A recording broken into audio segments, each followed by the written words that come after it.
Well, hey, everybody, this is Don with the vlog of many things with the usual suspects. Well, they're not suspects. They're all convicted of the crime of coming online with me. Eric, how you doing? Guilty as charged, and I'll hold off my cursing until we're on live for 10 minutes. I don't want Okay, good deal. Steve, how you doing tonight? Doing good. Glenn? All right. Hiya, folks. And tonight, everybody, we have the honor of having Mr. Allen Hammack with us. Allen, how you doing? Hey, doing pretty well. Sorry about the camera issues. Yep. It was working during our game Saturday night. So yeah, and I apologize, everybody, but as way of explanation, we have been trying to get Allen's camera working. There's some issue happening. Not a big deal. We can hear him. That's the I blame part. the World Cup, but let's blame the world. By the way, that's this good. is going to sound ignorant. Who won? Nobody yet. They're still going through the eliminations. They haven't gotten to the final 40 yet. Oh, who's the final two, though? We're not there yet. Oh, yeah, we're not there yet. Okay. No, this is eliminations. Yeah, this is eliminations. So see, the World Cup is like literally soccer on steroids. Yes, which means it never ends, and it's not soccer. And there's not much scoring. okay, let me put it in terms we can all understand. We're like in the semifinal round of the AD&D Open. Bingo. There you go. Allen, thank you for clarifying that. Leave it to Allen Hammack to have to do this because we're ignorant. Allen is with it. Well, thank you. It really is a shame the camera's not working. I'm wearing my Skeeter green muscle shirt tonight. So. Oh, really? Damn, we're missing out on everything. Well, Allen, again, thank you very much for taking time out coming on our wee little show. We appreciate it. So basically, gentlemen, ladies, and everybody else in between, we are here. So let's get to it. Yeah, we're really organized tonight. You guys can tell, right? No, by the way, never. It's been a while. Buy Glenn's book. Buy my book. Buy my book. Tonight what we're going to be doing is we're going to be talking with Allen. We're going to be talking about a little bit about Allen's experience. We're going to talk about TSR. We're going to talk about everything from, super spies and one of Glenn's favorite games. Glenn, what is that? D&D. No shit. Hey, I wasn't the first one to curse. Thank God. What did you say, Don? I said, "Aw shucks." Oh, shucks. Okay. Aw shucks. Yep. So, but we have all kinds. We have Thing Stuff 4620. How you doing from California? We have Mark the Shark. We have Thiatus. We have KGP Pixie or KG Pixie. How you doing tonight? Kim George. Welcome. Yes, Kim. And we got to get Tom Wam in here one time. Oh, yeah. Foogly. Just everybody. So I guess I'll start off with anybody in comments want to start off with a bang and ask maybe the first few questions of Mr. Hammack? Anybody? Well, I will start. Allen, besides coming on here because I'm a good-looking host, we want to impress people with my baldy locks. I have to ask, to kind of start it off with, now you grew up in what? Birmingham, Alabama, correct? Correct. Yes. Okay. And what made you move to Lake Geneva? Well, I got a job offer from Gary Gygax. That helps, right? I literally, I was a war gamer. Went to they were called war game tournaments, not conventions, at the time, because there were two major groups, the IFW a lot of people have heard about because Yep. it's the one Gary was a part of and became, into D&D lore. There was another large one called Sparta that happened to be the one that I was in. Real quick, I don't mean to interrupt, and don't get me wrong. If I interrupt you, I'm not doing it to be rude, but I'm trying to catch a point here. You said Sparta. Now, Yes. what exactly was Sparta, and how did you get involved in it? Sparta International Competition League, and it was simply a gaming tournament organization that was not the IFW, had its own set of Gotcha. tournaments and rankings and clubs and so on. I don't know whether many of you aren't old enough to remember in wargaming, at least in my experience, I would find a game at the store that sold bicycles and rocket ships, and occasionally had these weird Avalon Hill games, but you couldn't find anybody to play with them. And eventually you would put an ad in the general. They had an opponents wanted section at the back, classified ads, and you could find maybe one other person in your metropolitan area to play a game with. And it turned out that person knew a couple of others, and they were part of this club called Sparta, and that they knew people in Tuscaloosa and in Auburn and in Nashville. And so I kind of got into the convention or tournament circuit that way. And so did that for a few years, playing those sorts of games. And then one session we ended up playing this medieval miniatures game called Chainmail, but it had this odd supplement at the end that had Balrogs and hobbits and wizards, and I went, oh, this is great, and then shortly thereafter they hinted about the existence of this game of this thing called a role-playing game version of it. And I went, all right, well, that'll be interesting. Got into playing D&D, of course, original D&D. And then Avalon Hill said, hey, we're going to have a tournament, a convention called Origins, the first one in Baltimore at Johns Hopkins University.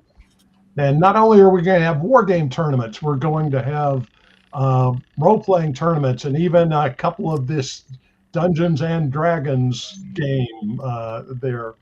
And so we went, oh, this is going to be great. And we went there. My group did pretty well, and I met Tim Kask was my DM for that. And I did, made a reasonable impression on him, like, go away, you annoying kid kind of impression, probably. But later on, it was there that we heard, oh, wait, TSR has this convention too called Gen Con. And we decided to go to Gen Con 9, I believe it was at that point, and went up there and played a D&D game, a D&D tournament, and I won Best Magic User. Now, they were best in class at that point, not best team or best individual. Now, question regarding that. What do you think, compared to modern gaming, what do you think was the difference between modern gaming and gaming back then, as far as them bringing into a tournament and bringing in gaming and selecting best? What's kind of like the difference?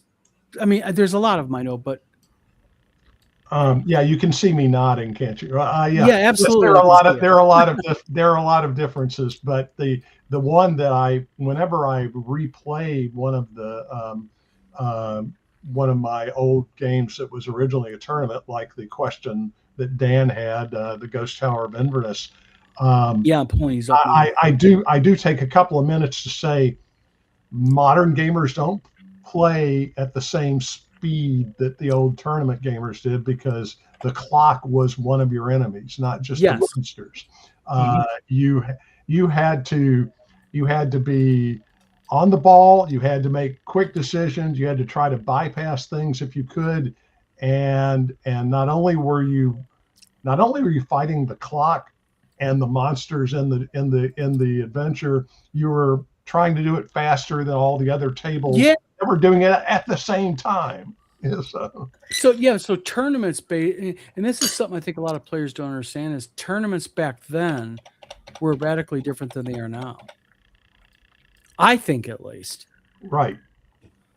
And we actually, if you have my modules, they have the scoring systems that we used for those tournaments, and at least in one of them there is a thing about now be sure to track the difference between real time and game time, because you can have a command or a call in D&D that says we're checking every square every 10 feet along this 100-foot tunnel.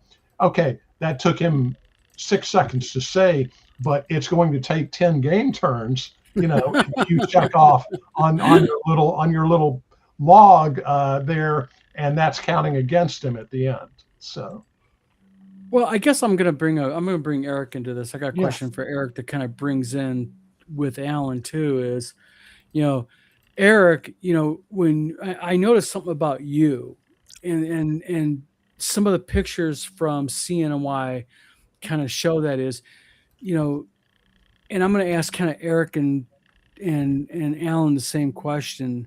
Is, I notice you stand a lot when you DM, Eric. I do. And Eric and Allen, do you stand or do you tend to sit?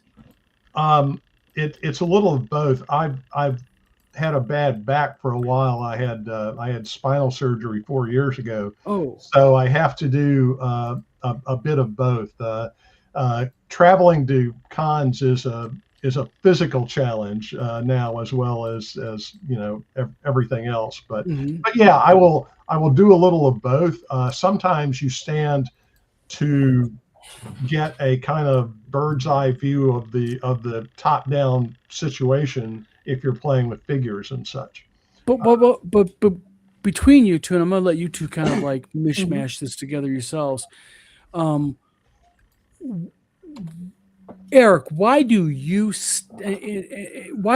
stand instead of preferably sit? Because I know you have said before you prefer to stand and walk around the table. I prefer to stand because cons are loud. Okay, and listen, when I was blessed to run a game in a conference room, I sat because everybody could hear me perfectly.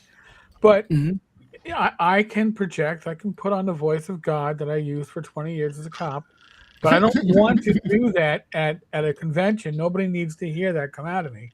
So I'd rather be Eric, there's a few that do need you to have that come out of you at a con. Yeah, perhaps. But the thing is, if I'm standing, I can generally walk around the table. The tables tend to be round, right? And if somebody is not engaged in the game, and that happens, I'll run with sometimes as many as 10. I can walk up to somebody and say, and what are you doing? You bring them right in when you do that. If I did that from across the table, you may or may not get them. But when you walk up to them, or a shy player or somebody who's a little, it's better for engagement. Now, at CNY, my second game, I sat because it was Sunday and half the tables were empty. It was quiet. Yeah. And I realized halfway through, I was like, oh, I've been sitting the whole time.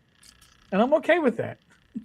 Well, Eric, your story ended a lot better than I thought it was going to. It sounded like the Al Capone walking around with the baseball bat. With the baseball bat. Yeah. What are you doing? Don't make me hit you. Don't make me. Well, Alan has a question posed to him. Things Stuff 4620 says, Allen Hammack, does the OSR really bring back the feel of TSR style gaming to the modern era, or is it still different? And I'll differentiate here. Yes, it brings back the feel of old TSR style gaming, not TSR style tournaments of the day. You do not want to go back to those tournaments because, as I said, people have been brought up at, it feels like a different play speed for a record player sometimes, because there are, if you watch something like any of the Hollywood D&D, time performance shows, they will say the bad guy is about to do this. What do you do? And there's a 10-minute discussion. Okay. And that's what a lot of newer players think is the norm. And if you don't put your finger on that as a DM and say, okay, I need a decision, then it's going to take a long time. But okay, let me throw this at you, Alan, then. What, in your opinion, is then the best way to play? Okay, what is Allen Hammack's opinion on the best way to play D&D? The best way to play D&D is the one that makes you laugh the most. And I mean that seriously for all games. It's less to me about the game that I'm playing than the people that I'm with. And so I can play the stupidest game in the world with people that I'm friends with that make me laugh, and I'm having a great time. And if you have a competent game master and people that you can have fun with, you're going to enjoy it. I'm what I call my local group, which I play online with because I'm not in Birmingham anymore. I'm down on the Alabama coast. They play Shadow Dark, Castles and Crusades, D&D First Edition, D&D Fifth Edition, and Pathfinder 1E. So we've got all sorts of things, and then the occasional odd thing sprinkled in. But I enjoy all of them. I really do. So pretty much, I'm not trying to put words in your mouth, but what I get out of what you just said is the best way of playing D&D is just to have flipping fun. Yeah. What works for your guy? If you're not laughing or holding your breath with anticipation at somebody else's die roll, you're not doing it right, maybe. Gotcha. Now, let's kind of break in a little bit of your history. When did you start working for TSR Hobbies? I was hired in August of 1978, and at Gen Con of that year. And basically Gary waved me over when he saw me the first day of the convention. He said, when can you start? And I went, first of the month. And he went, okay. And then I did not only play my 4 days of convention, and then get back and figure out how to move in 2 weeks. Got a little predicament there, didn't you? Yeah. And withdraw from graduate school. So, yeah. Oh, wow. So when you, I guess another question is, and again, I'm going to pepper you with questions, is, what did you get hired to do?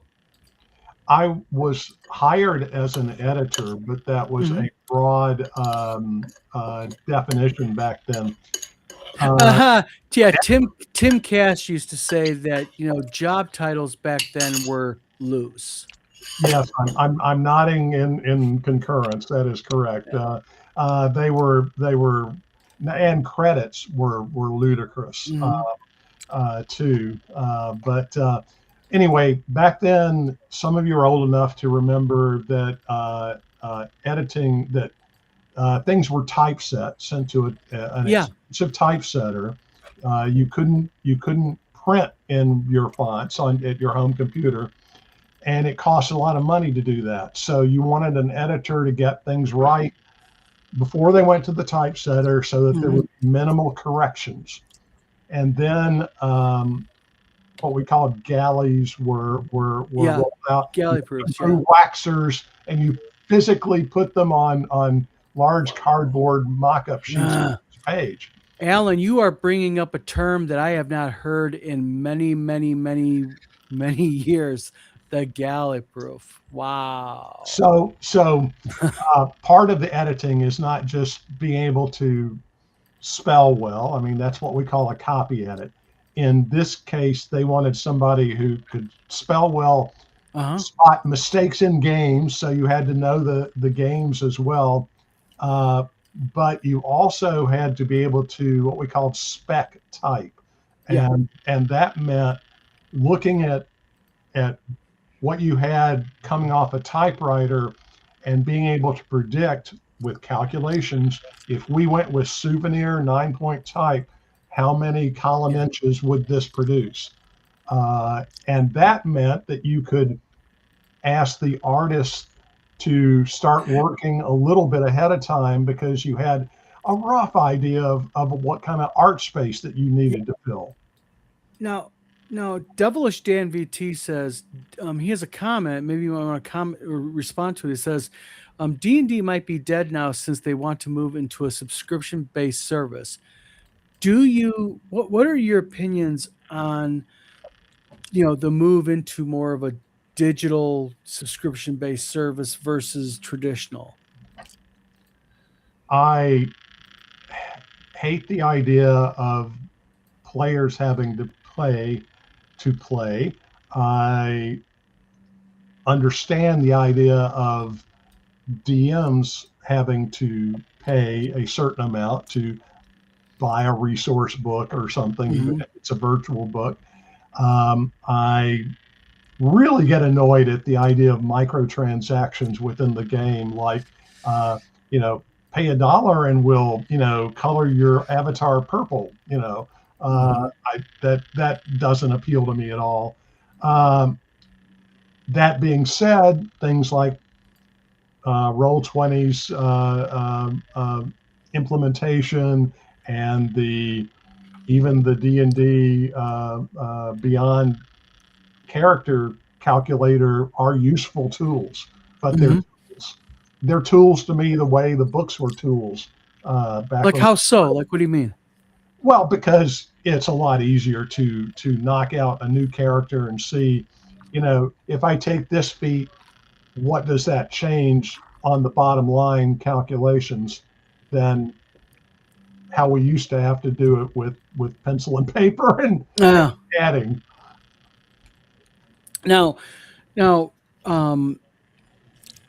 real quick, let's see. Mark the Shark says WotC D&D is dead to me already, but to me, I have to disagree with that because I think what Wizards of the Coast is doing, and I'd love to have your feedback on this, is, Wizards of the Coast is a large corporation, and we all are 50s, 60s, era gamers, and I think what a lot of people need to understand is Wizards of the Coast, they do have a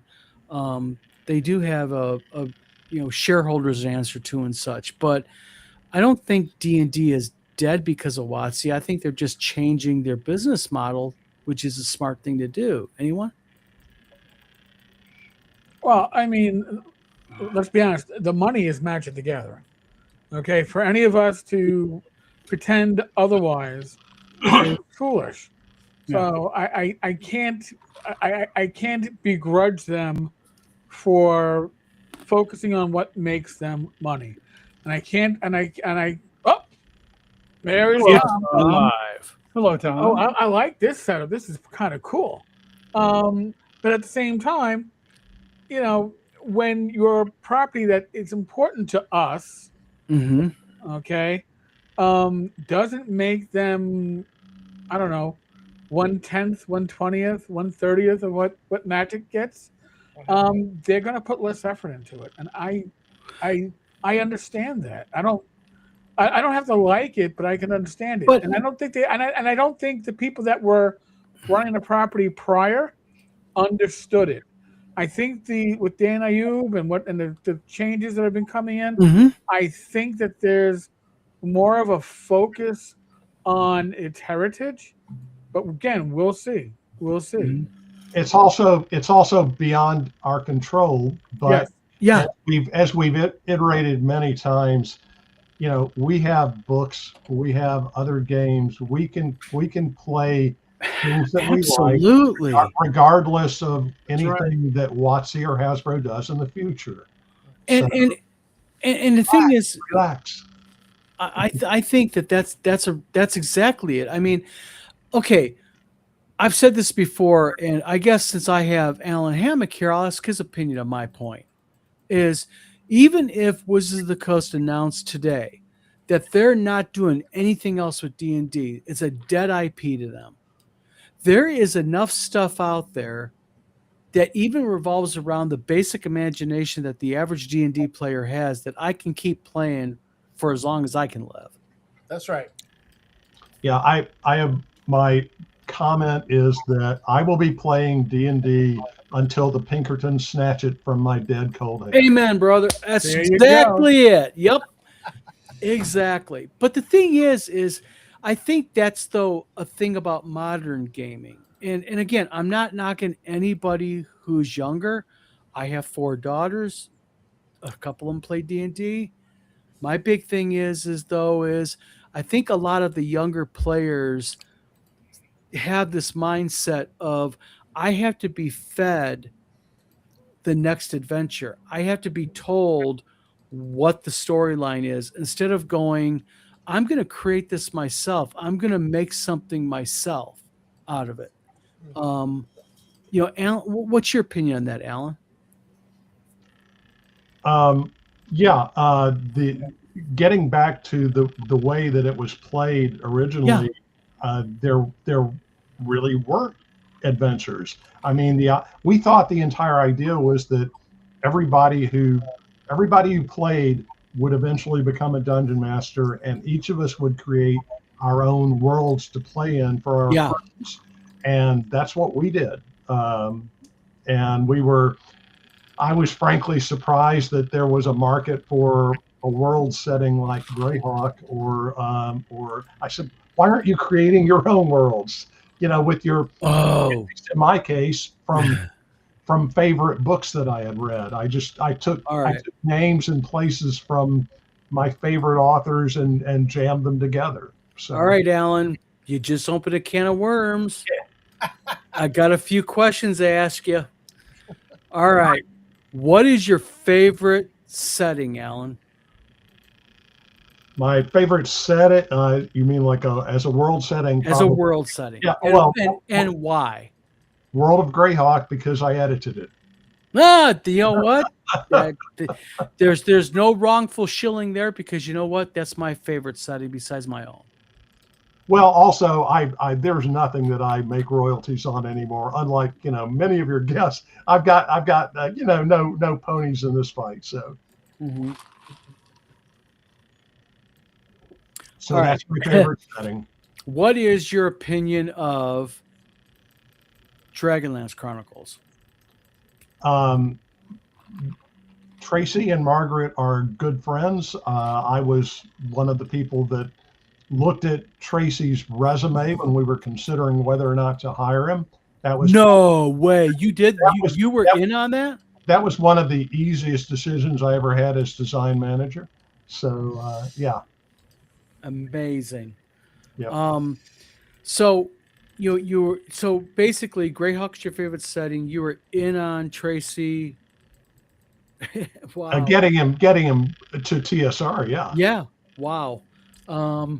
I mean, same thing with Merle Rasmussen. It was like, that was my next question on you. Get these guys, to work here on staff. It'll be cheaper than paying them, royalties over the end. So. Now, you were in on the 1980 game, which was Top Secret. You were actually, as I recall, you were a developer and editor for that. I was yes, right. Kind of a dumb question. And again, I'm going to pull, the deep, dark stories of old out of your memory. How did that come down? I mean, like, did Merle kind of approach Gary and company and say, I have this idea? I mean, how did Top Secret go from this idea with Merle. I mean, what did Merle do? Like, what was the back end story behind that? Okay, so obviously Merle can give a much more accurate recount, but he had developed this game with his friend in college, and I think he actually mailed it to Gary first, or perhaps to Dragon Magazine, but at some point Gary liked it and showed it to Mike Carr, and Mike Carr liked it. And Gary said, "All right, we'll do this, and you can assign somebody to work with him." And they assigned me to be the editor for it, and that started over a year of back and forth. Remember, we're talking about postal mail. And oh yeah, back then it was an email 5 minutes later. Corrections and additions, and so on. Carbon paper, back and forth. And I made some suggestions to Merle, which he incorporated. And at some point, he said, "You've done more than just being an editor here." And so I said, "Well, they're not going to let me have a co-designer credit, and I wouldn't want one anyway." But that's another question. TSR was really shy about giving anything other than single person credit after Dave Arneson thing back then. Why? What was the big deal over that? The big deal was an irrational fear by the Blooms that there would be another untenably expensive royalty situation. Gotcha. If there were multiple authors. Gotcha. Now, but anyway, so I said I kind of got a twinkle in my eye and I said, "Well, what about developer?" And he said, "What does that mean?" And I said, "Anything we want it to mean, because it hasn't used yet." And I said, "But I got the idea from the Man from U.N.C.L.E. TV show, which had a credit developed by Sam Rolfe." That's cool. So kind of the vibe even matched the game you were working on. Oh, absolutely. and as long as we're spilling secrets, in the original Top Secret manual, there's a Darlene illustration in the back of somebody who looks very much like Diana Rigg as Emma Peel, holding a pistol, right? Okay, look very closely at her hand. She's wearing a signet ring with my initials on it, because I am. No way, really? Yeah. Talk about the I was a Diana Rigg, I was a fan, a huge fan. I got to meet her in London once. Well, really, what, in all honesty, and this is going to be the horny teenage boys coming out here, who was not a fan of Diana Rigg, back then, holding a gun with her thigh-high go-go boots on, Yeah. But real quick question for John, or for you. John Miller Philosophy asks, question for Alan. What was his home game of D&D like back in the 70s or 80s? Was Ghost Town, quote unquote, written for the tournament, or did he also DM it in his home game? Did he play other games besides D&D? We played probably every Avalon Hill board game that came out at the time, most of the SPI game. Back then, it was actually possible to play every new game in the hobby that came out, because there weren't the flood that there are now. But role playing was just D&D until Traveler came out, probably. Why? Why do you say that?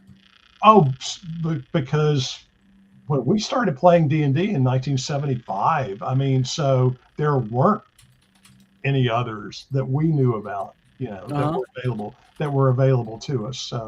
So that's what we played. And yes, Inverness was a dungeon in my home campaign that I actually reduced for the tournament and then added things to it to make it a more structured thing that people could actually get through in a 4-hour time slot, because original D&D as envisioned by Gary and as played by Gary, involve trying to fool the mapper and having a lot of wandering around until you got lost, or you got in a rotating room, or you accidentally went down a level, or you got teleported, or all of this crazy stuff happens. Well, and that is not suitable for, in my opinion, for fair play as a tournament.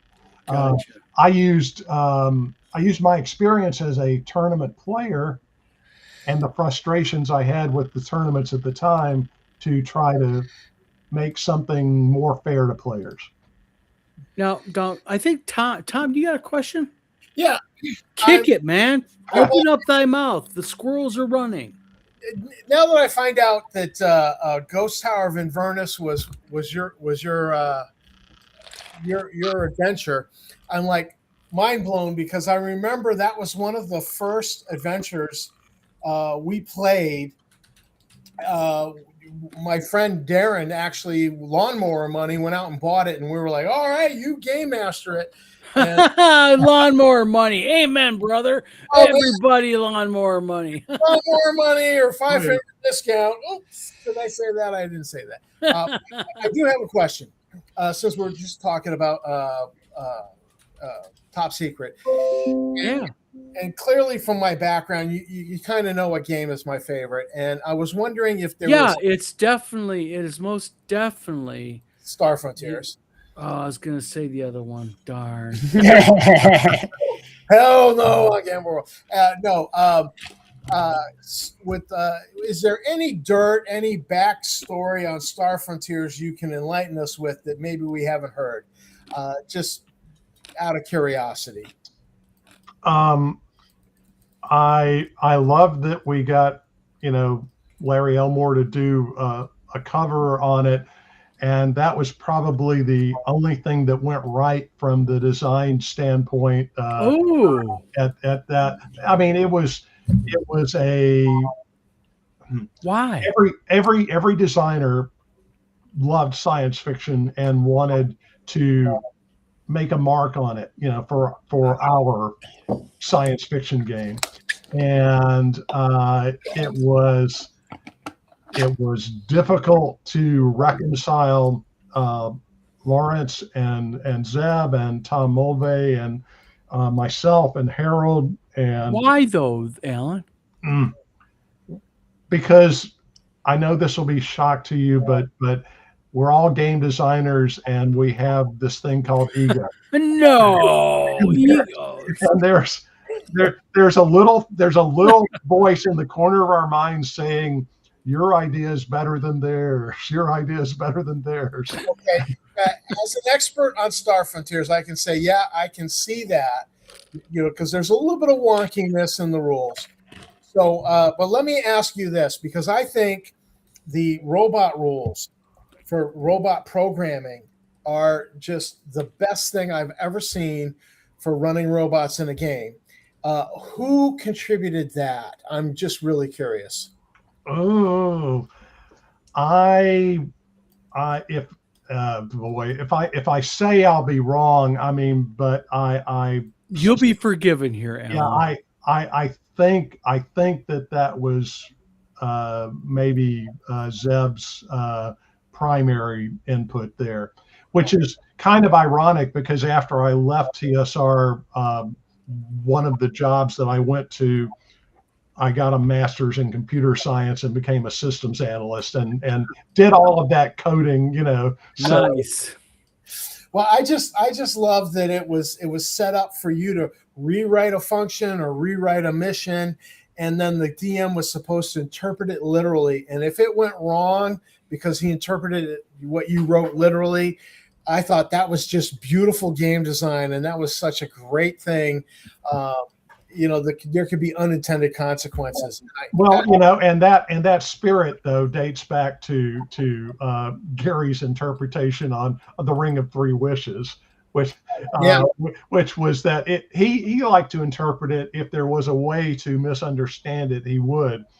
I interpreted it based on the greed of the wish. if somebody had an unselfish wish involving bringing back a companion, I didn't mess with them too much. If they wanted the 10,000 gold pieces, then I would find a way to dump it on their head and kill them. So I love that. wow. I love that. So that's fantastic insight. I'm so glad. So what was your personal contribution to Star Frontiers? Probably just a little bit of herd riding on them. I was design manager by that point, and I had to kind of facilitate the interactions between them.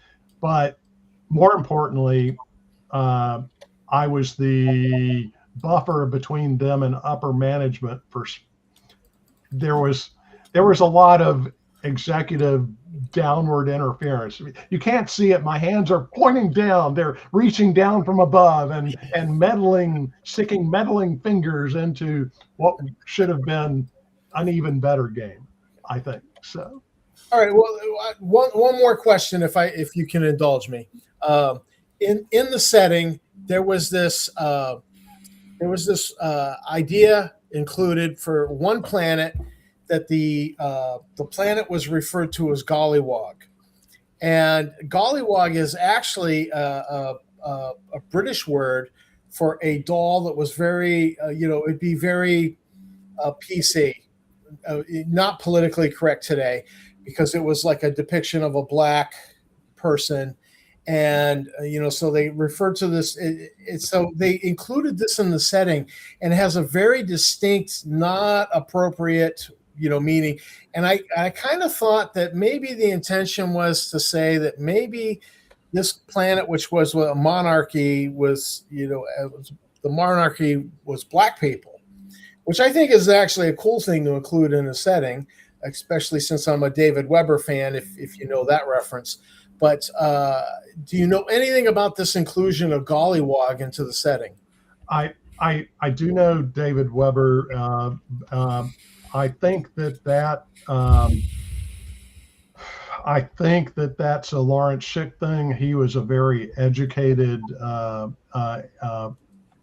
writer and designer. I'm not 100% on that, So, but. I'm not going to say no offense was meant. I doubt that he did that deliberately. I think that he may have been hiding that as an Easter egg for those people who weren't simply the American audience. He was very good at little acts. We all kind of like to stick our finger up at the executives occasionally.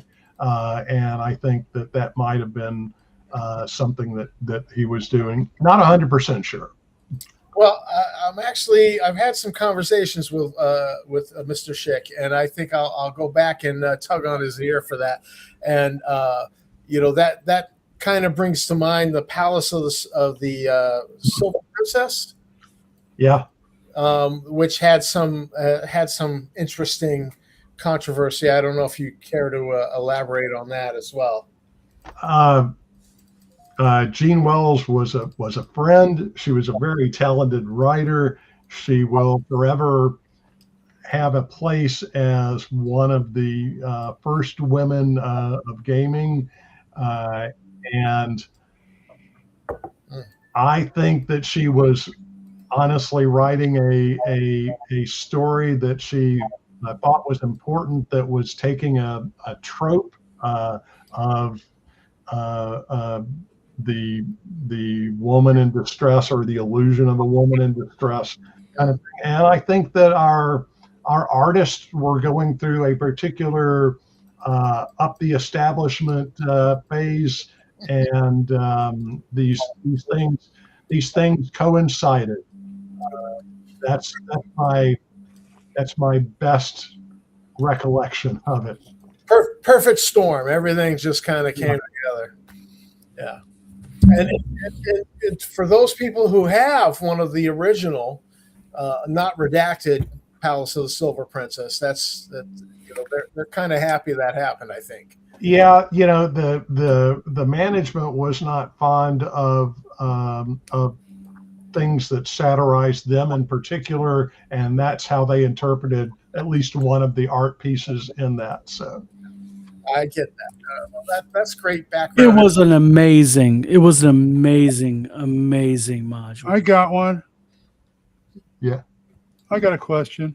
Sure. It's kind of folks, we are going away from TSR for a moment. Huh. Because you're the first person I've ever talked to who worked for Mayfair.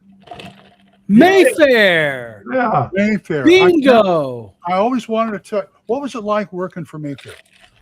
Well, they were very nice to me. I like the fact that anybody would give me work after I left TSR. I was one of the first. I was one of the first purges there. I knew some people that were working there by then, or at least loosely associated there, and I had started to. I knew Darwin Bromley and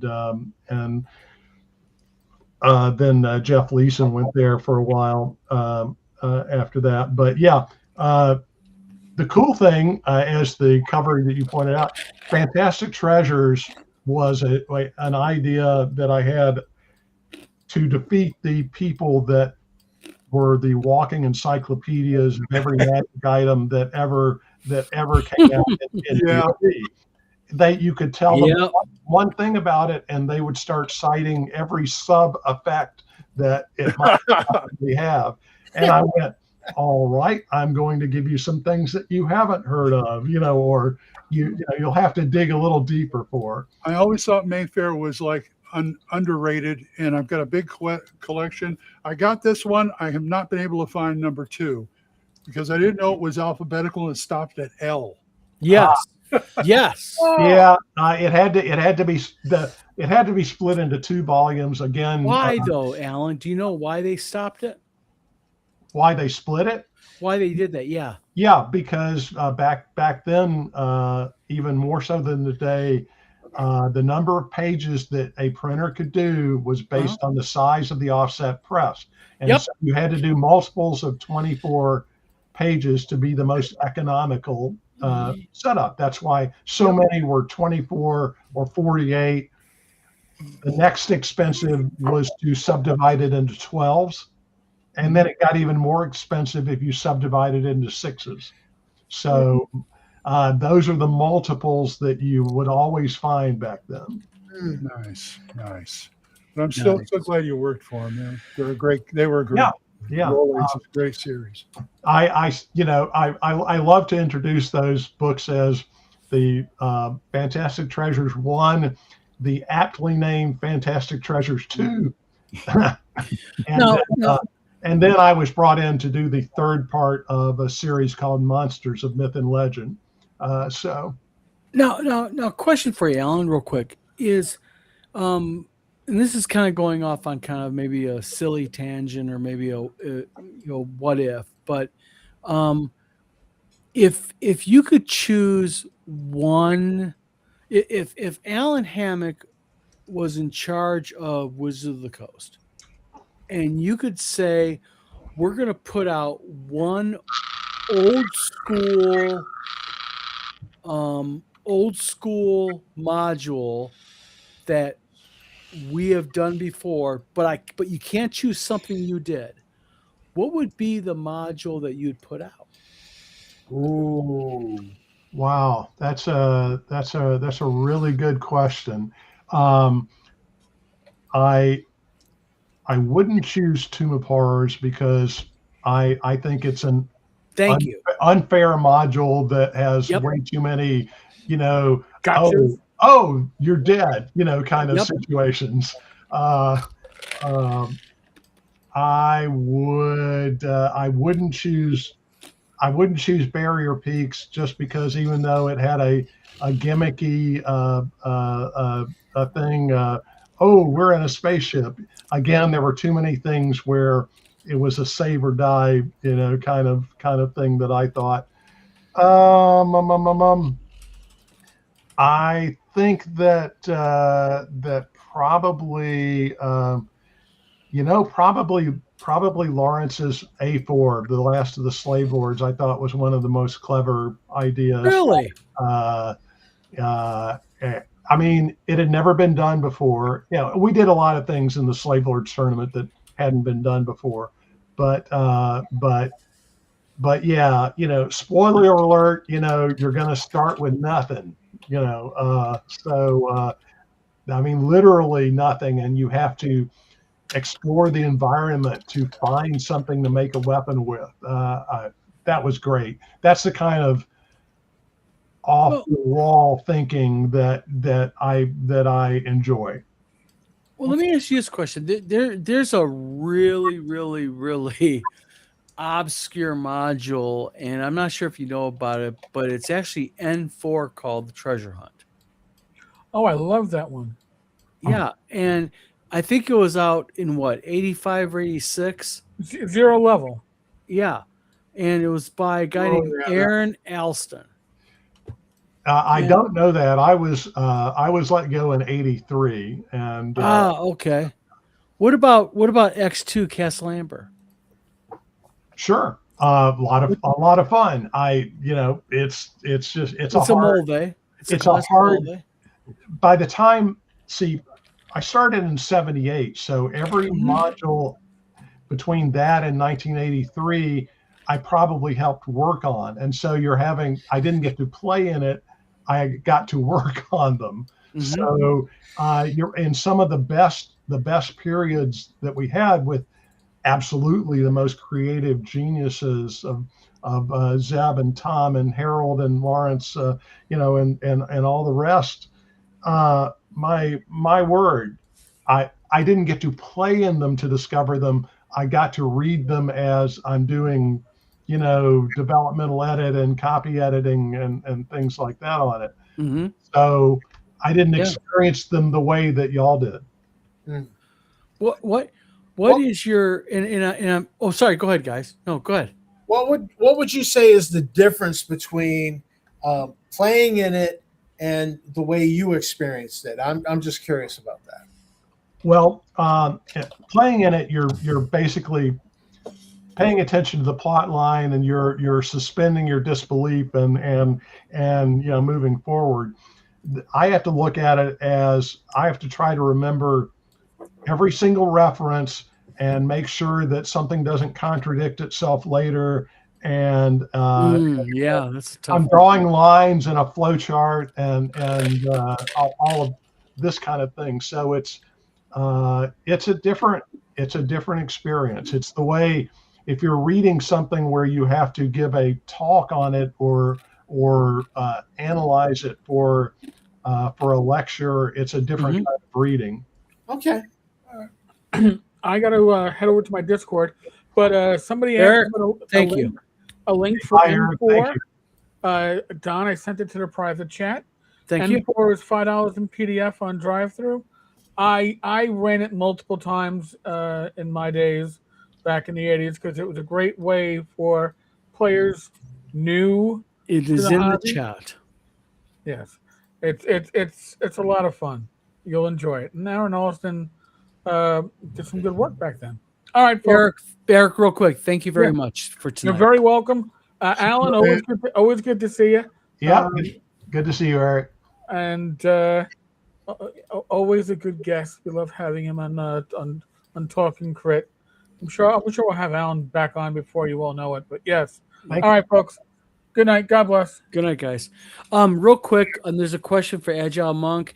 Agile Monk, he is not in California. No, I am on the Gulf Coast of Alabama.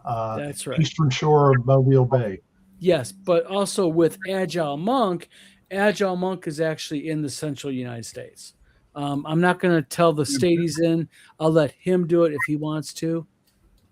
But the thing is I know we're getting to the end time here, but Alan, let me ask you a question here is, and I'm not trying to smear mud. It's actually something that is interesting to me, and that is, Who would you classify as the easiest person you've ever worked with at TSR? Ooh. Oh, Easiest. you really are trying to get me into trouble, but I'm trying. I will go from order of meeting them. Sure. Mike Carr is probably the easiest guy in the world to get along with. Why? Midwest nice. I mean, and competent. I've said it before. He and Dave Sutherland probably are the reason that TSR got as far as it did. Ooh. They're Okay. because their work ethic. When I was there as the new guy on the totem pole, I figured I needed to get there before anybody else and stay after anybody else. Work hard, and those guys made it a challenge. Even though they were both,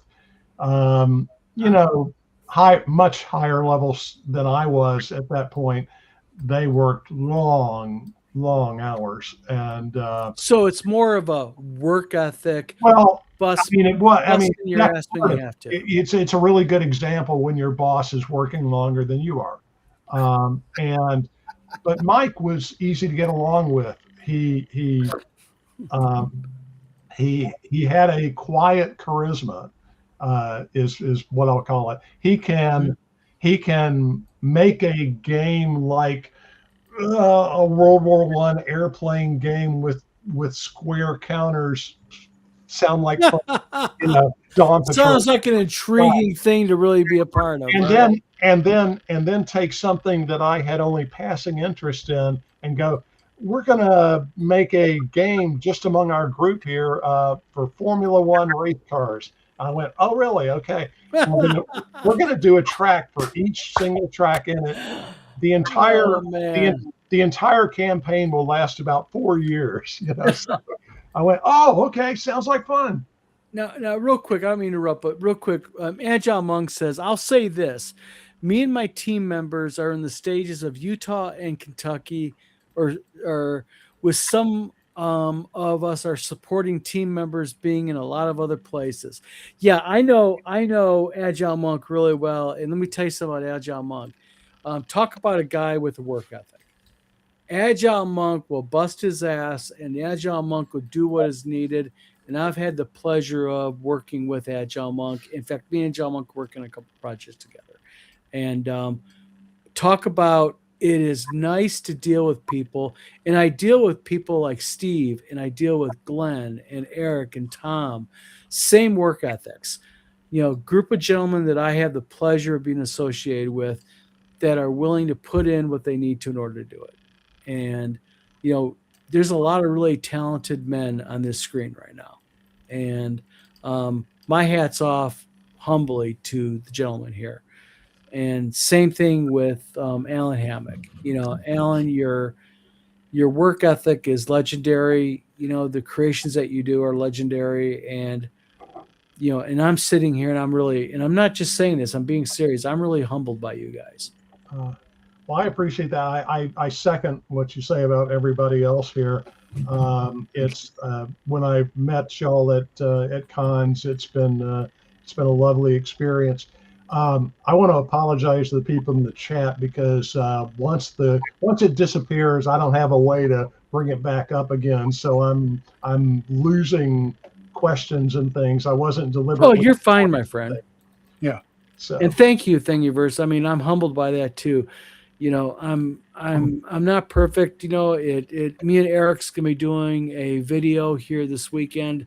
We're gonna be talking about some things, and I'm who I am, and I really fumble sometimes, and I just I try to apologize when I fumble, but also I try to help people. I try to, if I can, I'm there for people, and it's people like Tom, who steps up and is willing to help me, and Eric and Steve, and I've known Steve for almost 20 years. me and Glenn both went through chemo. We both had that kind of thing we're going through. And Alan, for you to step up here, and I'm not trying to get it all mopey and soapy here, but you are a busy man. And for you to step up and say, I'm willing to talk with Don and Tom and Glenn and Steve and Eric, thank you. I really mean that. Well, I appreciate that. Thank you. Glenn, I got a copy of your book. Everybody else should buy it, of course. Buy Glenn's book. Oh, Yeah. there goes the heart. There goes the thank you. Thank you. And Just had a heart I always look forward to Tom's historical posts when you're doing something about some World War II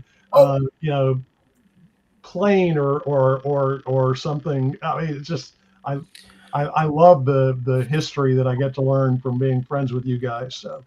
But you know what? I think that's the whole thing here, guys. Is and again, I look at this as this is the typical OSR mentality, and that is the men that are sitting here today, and that is, Tom Veralt is willing to step up and say, "Hey, I'm gonna," like Tom tonight. Tom busted his ass to come on tonight. Tom had to do some jumbling, and Steve had, Steve does things in order to have to be here. And so does Glenn. I mean, for Christ's sakes, Glenn, and I'm sorry, Glenn, to say this publicly, but, Glenn is going or went through radiation therapy and chemotherapy, and Glenn still made it to the videos. I try. And I've been there. Let me tell you something. Chemo is not fun, guys. Not at all. Yeah. Well, sorry, Glenn. I got you beat here, right here, my friend. I got you. But also, Allen Hammack. Allen, again, thank you for coming on tonight, because I know there's other things you can be doing tonight besides sitting here and slopping it with us common folk. Thank you. And buy Steve's books too. Buy Steve's books too. And also, I want to announce something tonight. There's two things that are happening. Is number one, the new Wizard Tower publishing website is going live. We are transitioning from Wizard Tower Games to Wizard Tower Publishing. Nice. That site will be formally live tomorrow night or tomorrow. But also, I'm going to be announcing something I'm going to do for everybody tonight. Is I publish pretty much, besides Alan, I publish everybody's works here. I'm going to, with the new website going live, I'm going to be doing a special giveaway. And that is, I'm going to be doing a contest here this coming week where I'm going to give 2 lucky people every single thing that Wizard Tower Games and Wizard Tower Publishing has ever put out. We're going to put it in a big box, and we're giving 2 people the box of goodies. Wow. And let me ask this. Yes. Can I designate a school to receive your box of goodies if I compete and win? Absolutely. Because obviously I'm your friend, and so you are a good friend of mine. Absolutely. I really shouldn't win anything. And I want to say one more thing tonight publicly, guys. Is and I'm not going to get into details because it's drama, but there are a couple of individuals out there, and they're saying some pretty horrible things about me. Yes. And I have the pleasure, and I'm saying this sincerely, and I'm talking about Steve and Glenn and Tom and Eric and Rach and Tammy and my wife. You people all have heard this, and you all know my history, and you all have chosen to stand by me and be my friends. And can I speak to that? Yeah, you can. Because when you hear something bad about somebody, the best thing to do is to just go to them and say, "Hey, I heard this about you from so and so. Is it true?" Yeah. Because after my mother died, a family member was saying some horrible things about me. Yes, they were. You told me that story. Horrible, horrible things. And you know, the sister of my sister-in-law came to me and said, "Is this true?" And I says, "No, it's not true. But I'll tell you what. Let's do a family meeting. Put everybody in the same room, Amen. and just lay it all." And then the person who was telling tales was embarrassed. Yeah. And it's a little bit harder when you've got what's going on with you. And I just want to challenge people. Look, there's only one way to handle gossip. And that's just go, hey, that's great that you're telling me this. Let's go to Dawn and talk to Dawn about it. Yeah. You know, and get the story, because I've heard gossip about you, Dawn. Yeah. And then I went to you. And Yeah. you know, and hell, that's how we met, me and Eric, and then you. You know, we met this way. Yeah. Well, I You was know? trying to dig dirt on you because I knew you were I remember that. Yeah. so I called you, and then I was like, I don't have the heart to lie and deceive him because he sounds like a good guy. And I was just like, you know what, I can't do this. And we eventually became friends. We didn't become friends right away. We became friends. We did not. Absolutely. And so, you know, there's one way to handle gossip, and that's just, hey, that's great that you're telling me this. Let's go to the person you're telling me this about.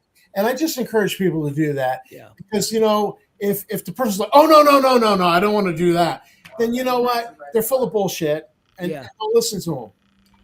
Well, I'll Hey tell guys, you. I've seen a question in the chat for the second time, and I'll go ahead and try to quickly address that. What's it like in the early days of tabletop gaming being most? Oh, heck yes. Miniatures? What was it like? Well, for one thing, if you could be a genius at playing the game, but if you didn't know the history of what you were doing, you would get roasted by your other players. So it became forced education. I knew nothing about Napoleonics until I played the board game Waterloo, but I started learning all the division commanders' names and things like that. And then when we played it in miniatures, I had to learn, okay, this is what they actually did at this battle, and this is what we're going to do, because that wasn't smart, you know. And you had I mean, if you didn't learn the history about what you were playing, your friends would absolutely roast you. You know what's so funny about this is because Satanic Panic aside, D&D, you know, it's a nerd thing, you know, way back in the 60s. It's a nerd thing nobody wants to do except geeks and stuff. But nobody ever did that with wargamers. They just kind of ignored them. I will say there was I was actually in brief photo in Esquire magazine did a wait, hold on, stop. I don't mean to interrupt. You were in Esquire magazine? Holy shit! I've occasionally humble bragged that I was a model in Esquire magazine. Cheers, Alan. I'm impressed, man. A photo of me appeared because they covered a war game convention, and this was the Sparta convention that was actually held on the battleship Massachusetts. Oh, so nice! It was very photogenic. Oh my god! And seriously, you did that? Yeah, like on the battleship. We had miniature battles set up on the deck of there, and then other games were lower decks on tables. So much for my impressive story I was going to tell. Oh no, but wait. So the Esquire writer started out with saying something to the effect of, these were not, as expected, the neo-Nazi Hitler Youth that you might think of if you hear the term war gamers. So we did have, you know, we had an image problem of a bit, you know. But, so dang Nazi gamers. But you know, he said, and then the rest of the article was very nice and factual, you know. So, I'm glad they cleared that up, guys. Well, I mean, it actually was a very nice piece of writing. You know, he wasn't saying that we were, but it was a nice way to hook people into the story. Yeah. So. What issue? What year? What issue of Esquire was I this? want there this. you Yeah, go. I want to know this. I would On I eBay. would have to look it up, but I would say that it would be it would probably be 76 or 77. Oh my God! I'm gonna go looking. Yeah, I mean, not Tom's the year, going to be not deep the- diving this puppy. Trust me. I We'll know by tomorrow noon. Trust Oh me. Lord. I opened a can of worms. Sorry. No, that was fun. I Well, let me go ahead, Tom. Well, I drifted away from D&D in the 80s, and my brother went to Iraq, and I was looking for a wargaming product. I wanted to buy something for him because I knew he was downloading all these PDFs to his laptop Mm-hmm. so he could play D&D. You know, he's a combat medic working in a combat support hospital, and he was planning on playing D&D in Iraq during desert. You need a few things to do in those situations. Yeah. So I was looking, your brother is going into a combat zone. You want to get him a nice gift. And so I wandered into the Hobby Bunker, which is it's focused on wargaming, but they sell RPG books. And I wandered in there and I'm kind of looking for, something to buy my brother. And at the back, they had these wargaming tables. And this teacher who taught at a school like 3 blocks from my house in East Boston was like, hey, because I'm looking at what they're doing. They were doing a 7 Years' War battle. I can't remember which battle, which is Napoleonics. It's pre-Napoleonics. And he's like, you want to push 2 regiments? And Nice. Beautifully painted, regiments of cavalry. And so, I repeatedly charged and got repulsed by the infantry. And finally, at the very end of the day, I managed to break the morale of those infantry. And them. And then he goes, you can divert into the next regiment, infantry regiment. I said, sure. And so I sabered them. I broke 2 regiments of infantry. We totally did not follow the battle plan for that historical battle because everything was very historical.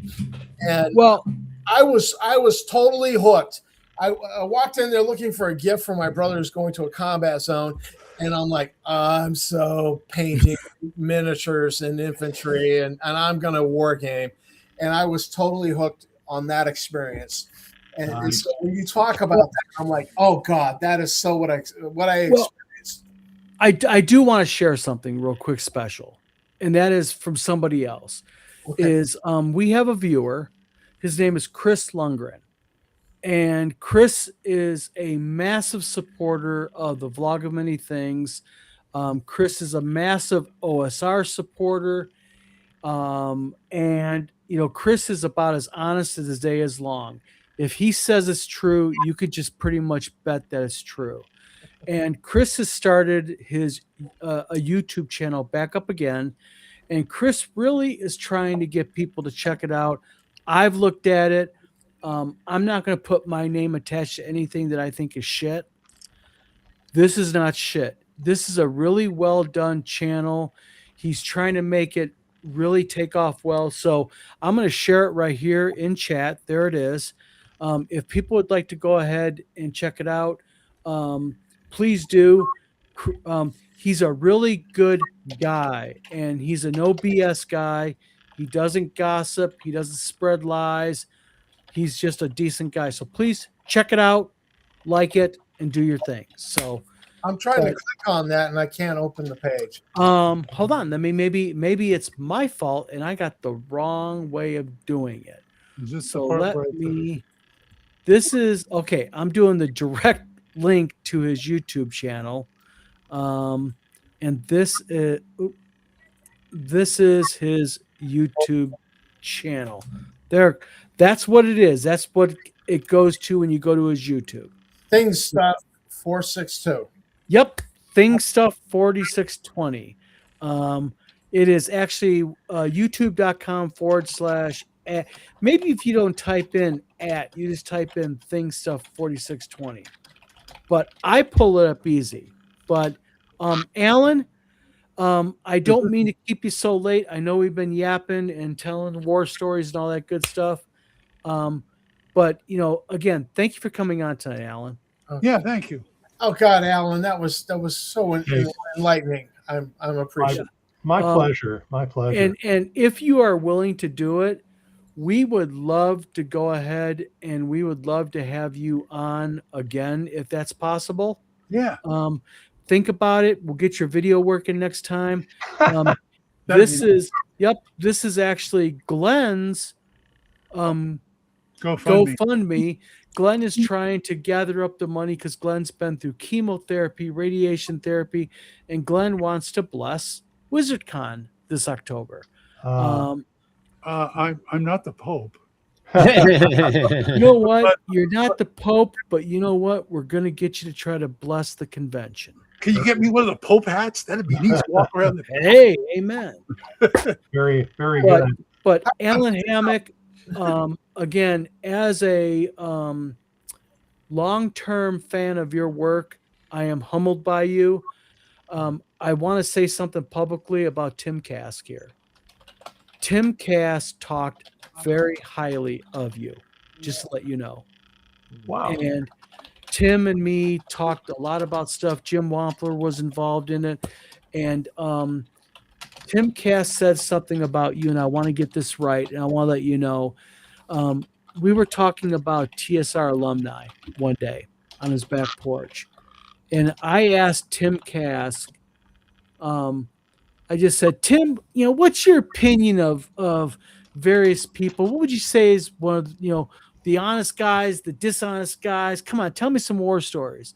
And he said that there's a couple people that are associated with TSR that he could never, ever badmouth with a clean conscience. And Allen Hammack was one of those guys. And he said, Don, Allen Hammack was one of those guys that just was honest as the day is long. And I just want to let you know that. Wow. Well, yeah, I mean, Tim, especially in later years, embraced the curmudgeon image.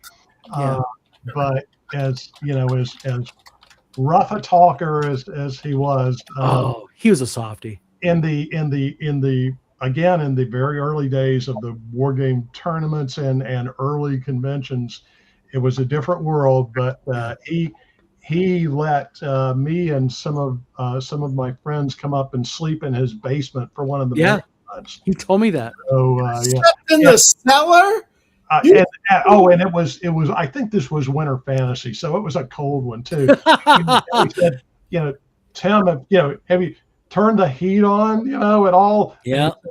This is Wisconsin. Here's some blankets, But it was great. He was a nice guy. Yeah. But Agile Monk real quick says, gosh darn it. You're going to get me all emotional if you talk about Tim Kask. Amen. Tim, to me, I'll tell you something. I love that man. Like beautiful human being. Beautiful human. Tim was a beautiful human being. And Tim took this guy right here. And Tim